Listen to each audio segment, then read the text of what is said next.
प्रश्न करतायत की नक्की साधूचा स्वभाव काय, नक्की मागणे योग्य आहे की न मागणे योग्य आहे, मागणी बरोबर की योग्य. त्यावेळेला वसिष्ठांनी उत्तर दिले, बघा श्रीराम प्रभू, मागणी दोन प्रकारची. एक मागणी जीवाला बंधनामध्ये बांधते बरं का. एक मागणी पहिली अशी आहे की जीवाला जन्म मृत्यूच्या बंधनामध्ये बांधते. दुसरी मागणी अशी आहे ही जीवाला जन्म मृत्यूच्या बंधनामधून कायमचं सोडते. विठाला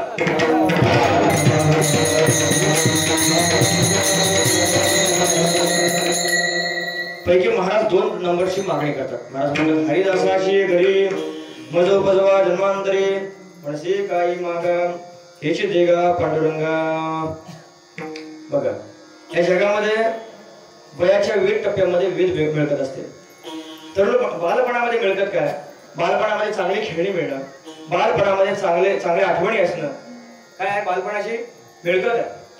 तरुणपणातली मिळकत काय सांगा तुम्ही.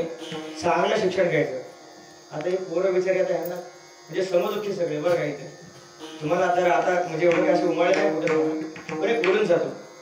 चांगलं शिक्षण घेतलं बरं का, लय पैसा मोजला, चांगलं शिक्षण घेऊन चांगल्या कंपनीमध्ये इंटरव्ह्यू दिला, आलं का लक्षात. तिथं परमनंट होण्याकरता नाही नको ते उद्योग धंदे केले. आता सांगा परमनंट कशा करता झाला. हे उत्तरच नाही. उत्तर मेन आहे. हे मी सांगू नये, तुम्ही सांगाल तर बरं होईल. सांगा पुन्हा विचारतो. चांगलं शिक्षण नोकरी करता, नोकरी कशा करता परमनंट होण्याकरता, परमनंट कशा करता सेटल होण्याकरता, सेटल कशा करता ठाण्यात ब्लॉक घेण्यासाठी.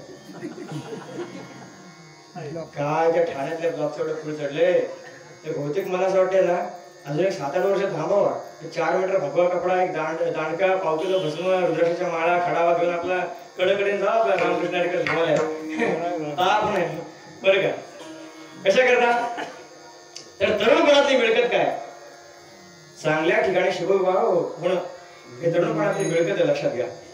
त्या गावामध्ये मामाने भाचा राहायचा बरं का. मामाने विचारलं भाच्याला, काय रे बाबा चांगलं शिक्षण झालंय, सगळं झालंय, आता काय लग्न बिग्नाचा विचार आहे की नाही.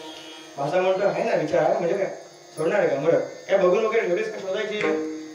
बघून ठेवले. वा शाबास, कष्ट वाचले. कुठली म्हटलं गावातलीच. कुणाची. तुमचीच मामा. तो म्हणतो वा रे वा शाण्या, काय डिपिओलाकडे आणला का. मिळणार नाही. तू गावातले कुठे हळद सोडत नाही. तुमच्याकडे कुठं नाही करत, इकडेच करतो माझा. तुमचं जमले तुम्हाला सोडलं.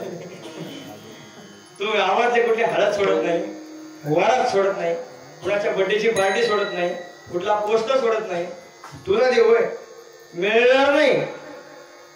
भाचा पण लय भारी होता. भाच्याने भल्या भल्या बुवा लोकांना पोचवलेला होता बरं का. भाचा म्हणतो कसं देत नाही ते बघतो.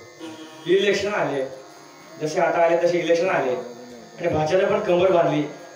बघून घ्या कमर बांधली बरं का. आणि मामाने सुद्धा काय केला, मामाने काय केलं त्या वॉर्डामधून सरपंच पदासाठी फॉर्म भरला बरं का. फॉर्म भरला आणि नंतर त्याच वॉर्डामधला भाषेने पण फॉर्म भरला.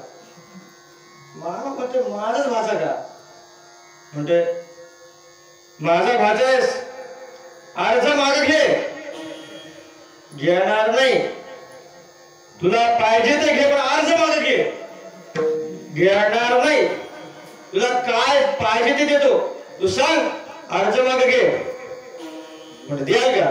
हो नक्की द्याल. हो मग तुमची पोरगी द्या, अर्ज माग घे. समजलं का. असं आहे तरुणपणातली मिळकत. आता म्हातारपणातली मिळकत काय, परमार्थ महाजन जोडी देवाचे शरण वाहो या जतन हे उपाय आला भासे. म्हातारपणामध्ये मिळकत काय, वानप्रस्थी तरी संयोग योग संन्यास दोत्याग संकल्पाचा. महाराज वानप्रस्थामध्ये छान सुखानं घरी बसून मस्तपैकी ज्ञानेश्वरी पारायणाला वेळ मिळावा, आलं का लक्षात. त्यानंतर छानपैकी वारीला वेळ मिळावा, नामस्मरणाला वेळ मिळावा, चिंतनाला वेळ मिळावा. आता 19 तारखेला आपण ज्यांच्या ठिकाणी कीर्तन करणार आहोत ना, त्यांची ज्ञानेश्वरी मला कधीच बंद भेटली नाही बरं का. आमच्या इथं अव्याहत बरीच वर्ष एकनाथी भागवताचं पारायण करायला सप्ताहामध्ये आमच्या इथे यायचे बरं का. हरिभक्त महात्मा आयुष्यभर. आता एकादशीला त्यांना मरण आलं, गेल्या वर्षी एकादशीला मरण यावं असं. आता नाव सांगत नाही पण तुम्ही तिकडे या 19 तारखेला खाममध्ये कीर्तन आहे सकाळी. काय कारण म्हातारपणामध्ये हे सगळं करायला मिळालं पाहिजे. म्हातारपणामध्ये केलेला परमार्थ कामी आला पाहिजे. की म्हातारपणामध्ये मिळकत आहे. लोकांनी महाराज की म्हातारे लोकच मला कधी कधी तिथं पारावरती गप्पा ठोकून जास्त दिसतात. काय हे काय गप्पा ठोकणार नाही का? ह्यांना कामावरून सुट्ट्या तर भेटल्या पाहिजे. मग गप्पा करून ठोकायला जातात. मंदिरात भारी पडायला ना तिकडे ह्याचं हे झालं त्याचं ते झालं कारण हे म्हातारे पुढं बरोबर ना. म्हातारपणामध्ये काय केलं पाहिजे हे केलं पाहिजे. आता सांगतो तुम्हाला असं एक म्हातारा होता नुसतं हौशी हा त्या नात्यापुत्यातलं बरं का. त्याला आणा नातेपुते म्हणून सेवा करतो. सारखा फोन करते महाराज तुमच्यासोबत कुठेतरी कीर्तन आणल्या महाराज तुमच्यासोबत कुठेतरी कीर्तन आणल्या. एक दिवस मेलाच बोललो हा मेला ना आला मांडकडे बसायला बरा नाही त्यापेक्षा याला घेऊन जातो. याला घेऊन मुंबईला गेलो. मुंबईला याला कीर्तन केलं आणि सकाळी एकाला भेटायचं होतं वरती चाललो होतो आणि सकाळी 8 वाजताची वेळ होती. बिल्डिंग मध्ये तो माणूस वरती 12व्या मजल्यावर राहतो बरं का राहायचा. खालून वरती जायचं होतं लिफ्ट होती. सकाळी 8ची वेळ वरून काही मुली बरं का वॉक करण्यासाठी त्या लिफ्ट मधून बाहेर पडायच्या आणि काही म्हाताऱ्या बायका सकाळी मंदिरामध्ये दर्शनाला गेलेल्या असायच्या. त्या दर्शनावरून मागे यायच्या लिफ्ट मध्ये बसायच्या. काय व्हायचं म्हातारी बाई लिफ्ट मध्ये बसायची ती वर जायची वरनं एखादी तरुण मुलगी लिफ्ट मध्ये बसायची परत खाली यायची. हे चित्र म्हाताऱ्यांना बघितलं म्हणतोय काय मला मुंबई सुधारली. म्हातारी बाई आत घातली तो म्हटला लयच ऍडव्हान्स एकदम ऍडव्हान्स झालं. तो म्हणतो वा तुम्ही एवढं केलं पण कधी आजपर्यंत माझ्यापासून एक गोष्ट लपवली. तुम्ही चिटिंग केली तुम्ही गद्दारी केली तुम्हाला कोणी धोके दिले काय. तो म्हणतोय म्हटलं असं काय झालं नाही. म्हटलं काय नक्की झालं काय नक्की सांगा काय झालं. तो म्हणतो तुम्ही गद्दारी केली एवढे दिवस माझ्यापासून ही गोष्ट लपवली मला सांगायचं तरी होतं आधी असं असतं. म्हणलं काय झालं भाऊ म्हटलं बघा काय मशीन काढले म्हातारी बाई आत घेते डायरेक्ट ठरून पोरगीच बाहेर येते. म्हटलं यात काय एवढं विशेष आहे. माझी म्हातारी आणली असते ना सांगा ही मिळकत आहे का. ही म्हातारपणातली मिळकत नाही. म्हातारपणी सुद्धा आपला जीव जर धन दारा पुत्र जन याच्यामध्ये गुंतून राहत असेल तर ही आपली म्हातारपणातली मिळकत नाही. म्हातारा होऊन सुद्धा आपण काही मिळवलेलं नाही. मग अशा प्रकारच्या 3 मिळकती आहेत. त्या 3 पणातल्या बालपण तरुणपण वृद्धपणातल्या मिळकती आहे. एक पण बालपण तरुणपण एकत्र येत नाही. तरुणपण म्हातारपण एकत्र येत नाही. एक पण 2 पण एकत्र येत नाही. आलं का लक्षात. फार तर फार म्हातारपणी सरपण येतं पण कुठलं मागचं पण रिटर्न येत नाही. म्हणून प्रत्येक पण वेगळं आहे. प्रत्येक पणात एक मिळकत आहे आणि ती मिळकत आहे आणि ती मिळकत मिळवण्याकरता कधी कधी त्या मिळकती सहज मिळतात. काही मिळकती या प्रयत्नाने मिळवाव्या लागतात. मग सांगितलं मी प्रयत्नाने कुठल्या मिळकती मिळाव्या लागतात. सरपंच पदाचा फॉर्म भरावा लागतो बाकी समजून जा. मिळकत प्रयत्नाने मिळते. आलं का लक्षात. काही गोष्टी सहज मिळतात तर काही गोष्टी हट्टानेच मिळवाव्या लागतात. अनाहुदा हे लभ्यन्ते मृत्यू मूर्खम व्यसनम आलस्यम अन्यथा तो लाभ सिद्धो यत्नम हट्टम अपेक्षते. शास्त्रकार वर्णन करतात काही गोष्टी ह्या अत्यंत सहज मिळतात. कुठल्या मृत्यू मूर्ख व्यसन आणि आळस. आणि काही गोष्टी बरं का अशा ज्या ठिकाणी प्रयत्न करावा लागतो काही ठिकाणी हट्टच करावा लागतो. पैकी ज्या गोष्टी हट्टाने मिळतात त्यापैकी एका गोष्टीसाठी महाराज अभंगाच्या प्रथम चरणामधून हट्ट करतात. हरिदासाची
हरिदासाची घरी मजोपच रत्नागिरी महाराज म्हणतात मला हरिदासाच्या कुळामध्ये जन्म दे. मग आपला काय विषय होता तर काही गोष्टी सहज मिळतात आलं लक्षात. मृत्यू, मूर्ख, व्यसन आणि आळस. आळस अगदी सहज प्राप्त होतो. कसा आता कीर्तनामध्ये भजन करा सांगावं लागतं पण झोपा काढा सांगावं लागतं का? झोप कशी येते? सहज येते.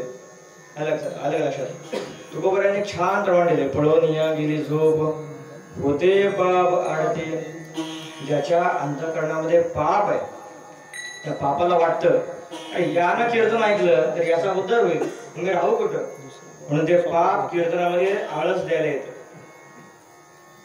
कीर्तनामध्ये झोपा काढणाऱ्यांसाठी एक बैसोनी घेती झोप एक ध्यानी करती झोप एक बैसोनी घेती झोप दोघे दिसती सारखी वर्म जाणे तो पारखी. कीर्तनामध्ये काही जण छानपैकी भजन करतात विठ्ठल विठ्ठल असे. काही जण असे छानपैकी समाधी लावून असतात. असं वाटतं समाधी लागली का काय? कीर्तन चांग कीर्तन चांग होयंग हरी रूप सुख समाधी हरी का असं वाटतं समाधी लागली का काही यांना? समाधी लागली नसती याला झोप लागलेली असते कारण गोवा बोरिंग असतो. तुम्हाला व्यवहाराचा नियम माहिती आहे. लोकांना कीर्तनकार कसा आवडतो? आम्हाला आधी सांगतो कॉमेडी आवडतो, चांगलं गायन करणारा आवडतो. तिसरा सांगतो तुम्हाला कसा लागतो? दादा ऐका ना दादा एक सांगतो दादा ऐका. अख्खं कीर्तन जाऊ दे पण माझं एक वाक्य सोड ठेवा. हे आला तुझंच वाक्य ऐका आलं का नाही? संतांचे वाक्य सांग तुला काय वाटतं सांगू नको. कसले कीर्तनकार असतात. सगळ्यात महत्वाचा कीर्तनकार आवडतो लोकांना तो म्हणजे काय? वेळेवरती स्वर्गात.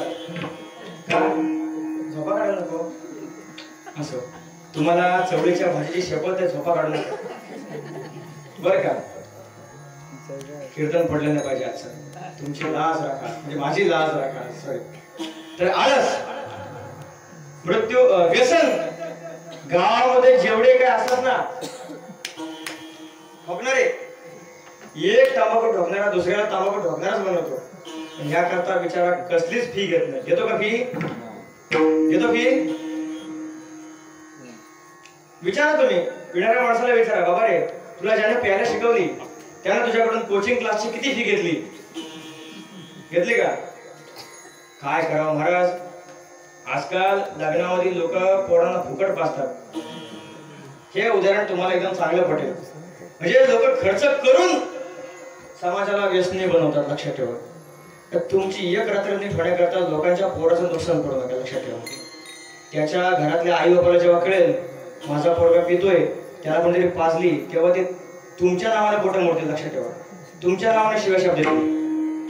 मग समाज जर व्यसनमुक्त व्हावा असं जर वाटत असेल, समाज जर चांगली प्रगती समाजाने केली पाहिजे असं वाटत असेल तर पहिली गोष्ट लग्नाच्या निमित्तानं व्यसन, लग्नाच्या निमित्तानं होणाऱ्या शिव्याशाप शिवीगाळी टाळा. बरं असं त्या ती व्यसनी माणसं एवढी उपकारी पिणारी परवडली ठेवणारी परवडली पण हे सिगरेटवाले अजिबात नाही परवडले. सगळे अगरबत्ती दुसऱ्याच्या नावाने आहे का? व्यसनी माणूस सहज मिळतो, मूर्ख माणूस सहज मिळतो, त्यानंतर मृत्यू सहज मिळतो. मृत्यू अगदी सहज. कसा बघा कसा सहज आहे. मृत्यूची जागा ठरलेली आहे, मृत्यूची वेळ ठरलेली आहे आणि मृत्यूचा अधिकारी ठरलेला आहे. एवढंच काय ते मृत्यूचं गमक. नाहीतर मृत्यू कसा आहे? सहज आहे. कसा सहज आहे बघा. मृत्यू कुठे व्हावा हे पहिले ठिकाण ठरलेलं आहे. तुम्हाला उदाहरण माहिती आहे, गरुडाच्या आईचं मरण कुठे होतं? कपाटामध्ये. गरुडाची आई आजारी पडली, फाट सांगतो, गरुडाची आई आजारी पडली, तिला रोज बघायला देव यायचे. त्यानंतर गरुड विचारायचा, आई आज कोण आलतं? आईने सांगितलं आज मला बघायला ये म्हणता, बिस्किट पुडा घेऊन आलता. म्हणलं बरं बरं. आता बिस्किट पुडा घेऊन आल्यानंतर गरुड म्हणतोय, आता आई तुझं काय खरं नाही, बॅगभर निघावं लागेल. म्हणून गरुडानं आईला पाठीवर घेतली. मग तिथं वरती डोंगरात जाऊन बसला. डोंगरामध्ये छान गुहा शोधली. गरुड डोंगरामध्ये आईला ठेवायला गेला. म्हणलं आई आता इथं यम नाही, यमाचा बाप येऊ दे, तुला घेऊन जाऊ शकत नाही. आईला घाम आला होता. कशामुळं? फॅन नसल्यामुळं नाही. आईला घाम कशामुळे आला? आई म्हणती माग बघ. काय माग बघ? माग बघ. हे आले होते मस्तपैकी आपली बुलेट घेऊन पाठीमाग. तुम्ही कधी आला? तुझ्या मागण्या गाडी चालवत होतो, तर मिरर मध्ये दिसली नाही माझी गाडी. एवढंच मला काल टेन्शन आलं होतं, हीच मरण तिकडं तरी कपाडात, घरी काय करते? माझं काम हलकं केलंस. आई साहेब बरोबर चला. म्हणजे मृत्यूची जागा ठरलेली आहे, मृत्यूची वेळ ठरलेली आहे. एका व्यक्तीला वाटत होतं महाराज जर आजारावर व्हावं, तो म्हणला ते शक्य नाही. डॉक्टर म्हणतो शक्य नाही तुम्हाला, आता तुमचं मरण उद्याच आहे, तुम्ही उद्या मारणार आहे. तो म्हणतो महाराज डॉक्टर उद्या अमावस्या आहे, उद्या मरण बरोबर नाही. मला काय लागेल? मला शांती करावं लागेल माझ्या पोराबिरांना, ते काही बरोबर नाही. मला उद्या मरायचं नाही, मला जरा परवा मरण असं काहीतरी करा. ठीक आहे प्रयत्न करतो. मग काय करणार? डॉक्टरने इंजेक्शन दिलं. आता जो माणूस उद्या मारणार होता तो आजच मिळाला. मृत्यूची वेळ ठरलेली आहे आणि मृत्यूचा अधिकारी ठरलेला आहे. मृत्यूचा अधिकारी ठरलेला आहे. मृत्यूचा अधिकारी कसा बघा? तुमच्या गावामध्ये चिंच आहे का? तुमचं चिंचा पडायचं वय संपलंय. ए सांग बाळा, गावामध्ये चिंच आहे? कुठे आहे? चिंचेखाली भूत आहे का? भूताला घाबरून पुढे जात नसेल चिंचवरती, म्हणून त्याला माहित नसेल. चिंच असते बघा, गावामध्ये चिंच आहे आणि आता सीझन आहे. या सीझन मध्ये चिंचा जवळपास कमी होत येतात, बरोबर ना? तर एका चिंचेला अशा 3 चिंचा होत्या. किती? 3 चिंचा. एकच फांदी, त्या फांदीला 3 चिंचा. आणि त्या चिंचेच्या झाडाखाली एक साधू महाराज ध्यान करत होते. काय करत होते? ध्यान करत होते. तर ध्यान करताना काय झालं, काही पोरं यायची, दगड घ्यायची, चिंचेला मारायची. चिंचेला मारल्यानंतर काय पोराचा नियम लागत नव्हता. पोरं म्हणायची चिंचेला दगड मारायची, नियम पहिली गोष्ट हुकवायची आणि वर म्हणायची च्या आईला नियम हुकला वाटतं. काय म्हणायची? च्या आईला नियम हुकला वाटतं. साधू महाराज म्हणायचे अरे काय पोरांना काय घरच्याने संस्कार वगैरे काय दिले का नाही? कधी कधी शिबिरात पाठवत जावा. पोरांना काय घरच्याने संस्कार दिले नाही वाटतं. आईवरला शिवाय देतात खुशाल. साधू महाराज म्हणले हे बोल, आईवरला शिवाय द्यायचे नाही. पोरांनी दगड घेतला, परत मारला, परत नियम हुकला. काय म्हणली पोरं? च्या आईला नियम हुकला वाटतं. बोला तुम्ही बोला, तुम्हाला चवळीची भाजी खायला घालतो मी घ्या. काय म्हणले? च्या आईला नियम हुकला वाटतं. साधू महाराज गरज झाले, म्हणाले आता जर परत तुम्ही शिवी दिली तर मी तुम्हाला शापच देतोय, तुम्हाला मी शाप देतोय. पोरं काय ऐकत नाही. ती पोरं बाप मानत नाही, शाप मानते का? त्या पोरांनी दगड घेतला, परत मारला, परत नियम हुकला. परत नियम हुकल्याबरोबर पोरांनी परत तेच वाक्य वापरलं, च्या आईला नियम हुकला वाटतं. शेवटी महाराज साधू महाराजांनी हातावरती पाणी घेतलं आणि सांगितलं यमा, ऐकतोस का रे? आवाज क्लिअर आहे ना? यमा, जर आता या पोरांनी पुन्हा आईवरून शिवी दिली तर ही तर 20 पाडायची. पाणी सोडून दिलं. पोरांनी ऐकलं नाही, परत दगड घेतला, परत चिंचेला मारला, परत चिंचेला मारल्यानंतर परत नियम हुकला. परत पोरं म्हणले च्या आईला नियम हुकला वाटतं. त्या साधूच्या शब्दाला काय पावर, यमाना वरून खरोखर 20 पाडली. 20 पडली झाडावर, साधूच ठार. वरना यम म्हणतोय च्या आईला. म्हणजे मृत्यूचा काय आहे? अधिकारी आहे. विठाला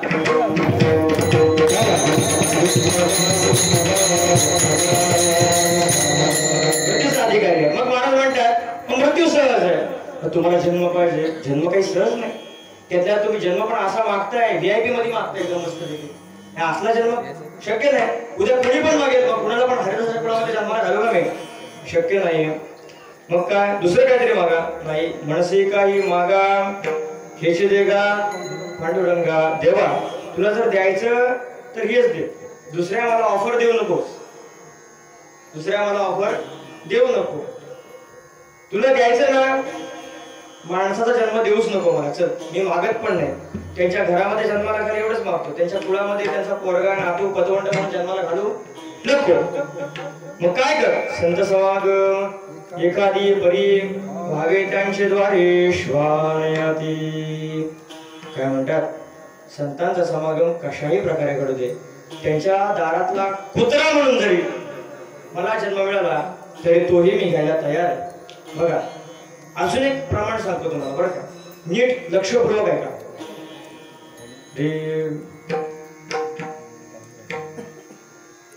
सेविन उच्चिष्ट लोळेन अंगणी.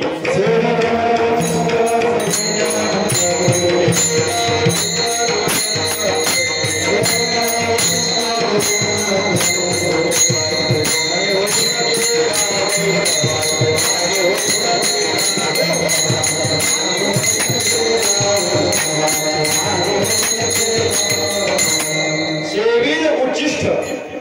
उच्चिष्ट म्हणजे काय? उष्ट. काय? उष्ट. काक्यांनो, मावशांनो, आत्यांनो, तुमच्या घरी तुमचं उष्ट कोण खातं? कोण खातं? कोण खातं? मला कुत्र बोलायचं होतं. ठीक आहे, तुमच्या मनात जर असेल नवऱ्याला कुत्रच म्हणायचं तर काढा भडास, मला काय करायचं. तुमच्या घरचं उष्ट खातं कोण? कुत्र खातं, बरोबर ना? सेवीन उच्चिष्ट म्हणजे कोण बनाव? कुत्र बनाव. लोळेन अंगणे म्हणजे काय बनाव? किडा बनाव, किडा. त्यांच्या बाथरूम मधला किडा बनून जन्माला घाल. अलग लक्षात. असं म्हणायचं बरं का पूर्वी आमचे गुरुवारी म्हणायचे, लय तुम्ही मधुकरच्या भाकऱ्यात वाढल्या आणि एक दिवस जरी अभ्यास नाही केला तर तुम्हाला बैल म्हणून जन्म घ्यावा लागेल. आणि योगायोग बघा, आळंदीच्या त्या बाजूच्या एरियामध्ये सगळे पांढरेच बैल येते. आता पुढे पुढे तर जाऊन बैल पण शिल्लक राहणार नाही. मी तर म्हणतो ना, ट्रॅक्टर बनून खेळावं लागेल, ट्रॅक्टर बनून. किंवा मग त्याची कार होऊन, गोवा लोकांची कार पण सगळ्या पांढरी असतात, कार होऊन खेळावं लागेल, बरोबर ना? तर त्यांच्या फक्त घरामध्ये जन्म दे, कशा रूपात जन्म देशील, मला त्याच्याशी काही कर्तव्य नाही, मला त्याच्याशी काही घेणं नाही. उठाला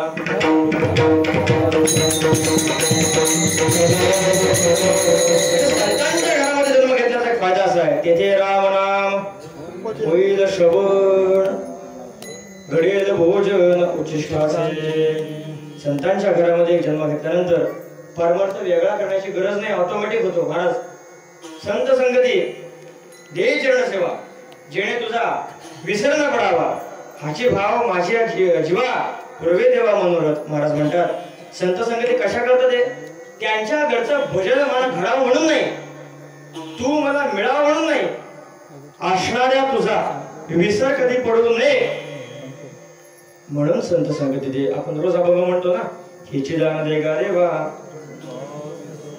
त्या अभंगामध्ये चरण आहे, संत संग का विसर पडू नये म्हणून तुझा त्यांचा संग दे. पण महाराज, त्यांचा संग केल्यानंतर काय होईल माहिती का? अति परिचयात अवज्ञ होईल. आता महाराज लोकांची पोरं कीर्तनाला जास्त कधी लक्ष घालत नाही. बघा, कीर्तनकाराचा पोरगा कधी कीर्तनकार होत नाही. काय कारण? अति परिचयात अवज्ञ. रोज रोज ऐकून रोज रोज मोडं, त्याला कुत्रे अशी अवस्था आहे. पण संतांच्या घरामध्ये राहून राहून काय होईल? मला संतांबद्दल अत्यंत जवळीक निर्माण झाल्यामुळं संतांच्या बाबतीत संत जर कधी समोर आले तर त्यांची अवज्ञा माझ्याकडून होईल. अलग लक्षात. मग त्यावेळेला काय कर, तू मला सावर संता लोटांगणी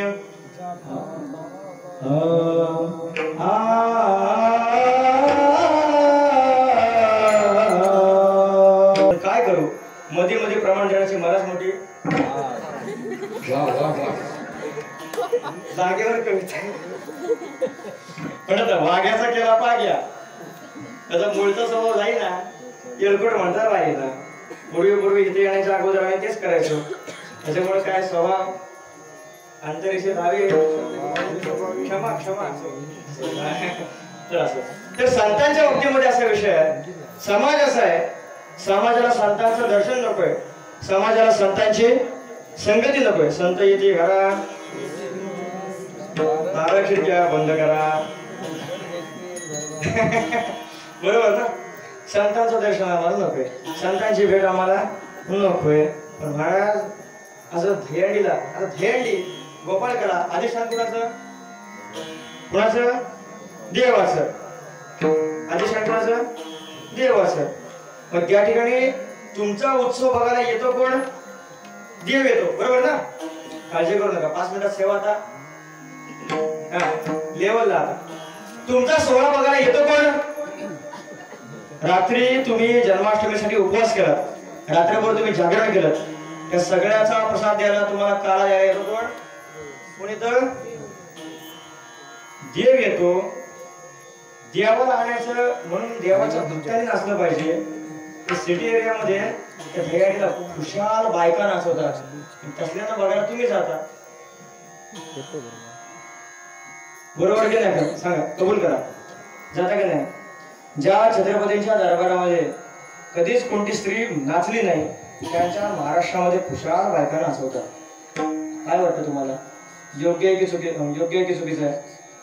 चुकीचं आहे. समाज बघा ना. साधूच्या दर्शना लाजसी गवारा, वेश्येच्या घरा फुले देशी तुकोबरा म्हणतात. साधूचं दर्शन नको, साधूला कोणाला आणायचं नाही, तसली वेश्या बरोबर आणायचे. वेश्या दासी मुरळी ओवळी जगाची, ते तुझं सोवळी कैसी वाटे, ती तुला बरीच सोवळी वाटते रे. म्हणून दर्शन कुणाचं घ्यावं? दर्शन कुठल्या सेलिब्रिटीचं घेऊ नये. कोल्हापूरमध्ये एखादा जर आला ना, उद्या ते गौतमी पाटील आले ना, गौतमी पाटील. आता काय महाराज, गौतमी पाटील आणि शिवला पाटील सगळे सेवच झाले. आता तेवढं वाक्य का नाहीतर जाईल तिकडं जी मला शिव्या घालील. आता बरं असू दे, पण तुम्हाला सेलिब्रिटीज पाहिजे. बरं चांगलं कीर्तन करा. बरं कीर्तन मला येत नाही तुम्ही असं माझं मत नाही. कीर्तन मला येता, पण बुवा पण सेलिब्रिटीज बघता. पण आम्हाला तो भाषा प्रभू पाहिजे महाराज, मग आम्हाला तो वाणीभूषण पाहिजे महाराज, तो आम्हाला समाज प्रबोधनकार पाहिजे. आम्हाला महाराज तो प्रेम मूर्ती पाहिजे. प्रेम मूर्ती समजतो का? हिंट देऊ? हिंट दादा एक सांगतो दादा, ऐका ना. एवढ्या वाड्या केल्या, पण तुमच्या आई वडिलांच्या डोळ्यामध्ये पाणी असेल ना दादा, याच्यातच तुम्ही पिघळता. याच्यातच तुम्ही पिघळता. म्हणजे आम्हाला संत नकोय, आम्हाला कोण पाहिजे? सेलिब्रिटी पाहिजे. तुम्हाला बाप सांगितला, आई सांगितली, बायको सांगितली, बायकोचा भाऊ सांगितला, बायकोची आई सांगितली, सासरा सांगितला, सगळं बाकी भावके सांगितले की तुम्ही लगेच पिघळणार. मग तुम्हाला संत पाहिजे की सेलिब्रिटी पाहिजे? सांगा, कोण पाहिजे तुम्हाला? सेलिब्रिटी पाहिजे, संत नको महाराज. संत पाहिजे, संत. लक्षात घ्या. तुम्हाला मी सांगतो, जगामध्ये आता कोणी संत मिळणं मुश्किल आहे, पण कमीत कमी किमान त्या संतांच्या विचाराला धरून चालणारा, संतांच्या बोटाला म्हणजे संतांच्या शब्दाला न सोडणारा कीर्तनकार बघा ना जरा. तसल्याची कीर्तन ऐका ना. मला विश्वास आहे या कोलार भागात जेवढी कीर्तन ऐकली मी, मला A to Z सगळी कीर्तन पटली. का पटली ते पण सांगतो. इतकी संयोजक मंडळी, आप्पा, हे अक्षय महाराज, एवढी माणसं एवढी सगळी एवढी आहेत. मला विश्वास आहे असला कुठलाही फालतू सलतू कीर्तनकार तुमच्या करता आणणार नाही, बरं का? आणणार नाही. आमच्या गुरुवारांचं एक वाक्य आहे, समाजाचं वाटवलं. थोडं त्यांच्या भाषेत बोलू की माझ्या भाषेत बोलू? नको ना, त्यांच्या भाषेत नको बोलूच. तुम्ही फक्त हो बोला. बोलू का? हे कीर्तनाचं वाटवलं हराम करावं तुम्हीच केलं म्हणतात. तुम्ही कीर्तन ठेवणाऱ्या नाही केलं म्हणतात. माझ्या गुरूंचं वाक्य बरं का. त्यांनी बोलावं, माझ्यासारख्याने बोलू नये. कारण कीर्तन ठेवणारच काय म्हणतो, मला हसवणारा कीर्तन करायला पाहिजे. मग सांगा कीर्तनकार काय करेल? हे असते असो. तर साधूचा जो रक्त आहे, साधूचा जो वंशज आहे, साधूच्या घरात जन्म घेतलेला जो महापुरुष आहे, तो काय करतो? संतांना लोटांगण घालताना, संतांना शरण जाताना लाजत नाही. लक्षात घ्या. शेवट आहे आता फक्त कुरबुर करू नका. तुम्हाला भुका लागल्या म्हणून भुकू नका. कीर्तन संपवतो वेळेवरती. तो लाजत नाही. प्रसिद्ध उदाहरण आहे, कबीरदासजी काशीमध्ये राहत होते. कबीरदासाच्या घरी येतात ज्ञानोबराय, नामदेवराय, निवृत्तीनाथ महाराज, सोपान काका, मुक्ताबाई सर्व संत आले होते. कबीरदासजी म्हणाले आता खायला घरामध्ये अन्न नाही, घरामध्ये दारिद्र्य, पण संत उपाशी जाता कामा, संतांना उपाशी घालवलं तर मला काय लागेल? पाप लागेल. आज कर्ज काढू, कर्ज कोणी दिलं नाही, रात्रीची वेळ, आता कर्ज मागायला जाऊ तरी कोणाकडे? शेवटी कबीरदासजी आणि त्यांच्या मुलानं कमालदासाने ठरवलं आज चोरी करायची, पण संत उपाशी नाही गेले पाहिजे. दोघांनी मिळून एका सावकाराचं दुकान फोडलं, एक खिंडार पाडलं, आतमध्ये गेले, आतमध्ये जिन्नस माल चोरला, उचलला. कबीरदासजी बाहेर होते, कमालांनी सर्व जिन्नस बाहेर द्यावं, कबीरांनी ते पोत्यामध्ये भरून घ्यावं. काय झालं नेमकं? कमालदासांकडून काहीतरी आवाज झाला आणि दुकानदार जागा झाला. दुकानदार त्या कमालाच्या मागे मागे पळतोय. आता कमालांना कळून चुकलं, आता जर आपण याच्या तावडीत सापडलो, चोरी सापडली तर संत उपाशी निघून जातील, राजा पकडेल, शिक्षा देईल, अन्नदान खंडित होईल. पण ज्या वेळेला संतांना कळेल की हे घर एका चोराचं घर आहे, हे अन्न चोरीचं आहे, संत उपाशी निघून जातील. म्हणून याच्याकरता आज या ठिकाणाहून आपण सुखरूप घरी जाणं अपेक्षित आहे. कमालदासजी पुढे धावतात. कमालदासांनी सर्व जिन्नस कबीरांच्या ताब्यात दिलं, स्वतः बाहेर पडणार. पण बाहेर पडता पडता पाठीमागून कमालदासांचं शरीर त्या दुकानदारानं पकडलं, फक्त मुंडी बाहेर आली. कमालांनी विचार केला, कमालांनी वडिलांना सांगितलं, बाबा आता या क्षणी विचार करू नका, माझं शिर कापा, शिर घेऊन जा, पण साधू उपाशी नाही गेले पाहिजे. कबीरदासजी वैराग्य मूर्ती होते, त्यांचं काही असं त्यांची काही पुत्रामध्ये आसक्ती नव्हती महाराज तुमच्या आमच्यासारखी. लगेच शिर शोधलं, शिर घेऊन गेले, जिन्नस घेऊन गेले, घरी स्वयंपाक केला, साधू संत जेवले. इकडे काय झालं? ते शरीर असणार दुकानदार घेऊन राजाजवळ गेला. राजाला सांगितलं, राजे महाराज चोरी झाली, चोर सापडलाय. कुठे आहे चोर? चोर सापडलाय, पण चोर अर्धवट आहे. चोराचं फक्त धड आहे, शरीर शिर नाहीये. कसाही असू दे, सरळ सुळावर द्या. राजाचा आदेश आहे. ते असणारे अर्धवट शरीर सुळावरती दिलं. इकडे ज्ञानोबा अनेक सर्व संत तृप्तीचा ढेकर देते झाले. एक रात्र आराम केला, दुसऱ्या दिवशी पुढच्या तीर्थयात्रेला निघाले. रस्त्यामधून कबीरदासजी त्यांची पाठवणी करण्याकरता, त्यांची बोळवण करण्याकरता त्यांच्या मागे मागे आले. मागे मागे येतात तर बाहेर गावाच्या ते सुळावरती टांगलेलं शरीर आहे. ज्ञानोबा संत जेव्हा समोर येतात, कमालदास महाराज त्यांना नमस्कार करतात. सर्व संत आश्चर्यचकित आहेत, म्हणतात असं कोण आत्मा आहे? संपूर्ण शरीर नाही, शरीरामध्ये प्राण नाही, पण संतांनी नमस्कार घालतोय. हे नक्कीच कुठल्या तरी संतांची अवलाद आहे, हे नक्कीच कुठल्या तरी महापुरुषाची संतती आहे. याशिवाय इतका शुद्ध पिंड नाही, कारण शुद्ध बीजापोटी रसाळ गोमटी. त्यांनी परीक्षा केली, नक्की कोणाचं शरीर आहे, नाव सांगा. तेव्हा झालेली घटना कबीरदासाने सांगितली. ज्ञानोबांनी शिर मागवून घेतलं, शिर जोडलं, कमालांना जिवंत केलं. माझी कथा संपली. मला सांगण्याचा भाग काय? संतांच्या घरामध्ये जन्म घेतल्यानंतर फायदा काय? संतांच्या वंशजाचं मेलेलं शरीर सुद्धा परमार्थ करतं, लक्षात घ्या. म्हणून संतांचं घर असावं. मातृपितृ भाता सगोत्रापार चतुर्भुजन संतांच्या घरात जन्म घेतल्याचा गुण काय? चतुर्भुज होऊन वैकुंठामध्ये स्थान मिळतं, लक्षात घ्या. म्हणून महाराज म्हणतात अशा प्रकारे संतांच्या घरात जन्म घेतल्याचे फार फायदे आहेत.